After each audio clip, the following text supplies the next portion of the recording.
ইতিমধ্যেই ফারাক্কার বেশ কয়েকটি গেট খুলে দিয়েছে ভারত, ফলে সিলেট সহ বেশ কয়েকটি জেলা বন্যায় প্লাবিত হয়েছে। কি হবে যদি ফারাক্কার সবগুলো গেট একসাথে খুলে দেওয়া হয়? সম্পূর্ণ বাংলাদেশ কি ডুবে যাবে? চলুন ফারাক্কাবাদ সম্পর্কে বিস্তারিত জেনে নেওয়া যাক। তার আগে ভিডিওতে অবশ্যই একটি লাইক এবং চ্যানেলটিকে সাবস্ক্রাইব করে দিবেন।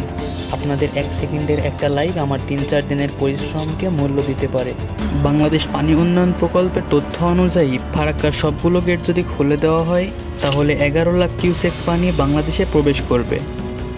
এখন প্রশ্ন হলো, এই 11 লাখ কিউসেক পানি দিয়ে কি পুরো বাংলাদেশ ডুবে দেওয়া সম্ভব? 1 কিউসেক বলতে বোঝায় প্রতি সেকেন্ডে 28 লিটার পানি প্রবাহ, অর্থাৎ 11 লক্ষ কিউসেক বলতে বোঝায় 3 কোটি 8 লক্ষ লিটার পানি। এই পরিমাণ পানি দিয়ে কখনোই পুরো বাংলাদেশ ডুবিয়ে দেওয়া সম্ভব নয়। এছাড়া বাংলাদেশের সর্বত্র সমতল ভূমি নয়, কোথাও উঁচু এবং কোথাও নিচু। তবে এই পরিমাণ পানি যদি একসাথে বাংলাদেশে প্রবেশ করে তাহলে উত্তরবঙ্গের বিভিন্ন জেলা এবং সিলেট সহ বিভিন্ন পাহাড়ি এলাকাও ডুবে যাবে, যার ফলে দেশ আর্থিকভাবে অনেকটাই ক্ষতিগ্রস্ত হবে। এজন্য পার্শ্ববর্তী দেশ ভারতকে এই বাঁধ ছাড়ার আগে অবশ্যই সচেতন হতে হবে। হ্যাঁ, যারা এখনও লাইক দেননি তারা লাইক দিয়ে দিন, আর হ্যাঁ, সাবস্ক্রাইব করলে কিন্তু আপনার কোনো ক্ষতি নেই।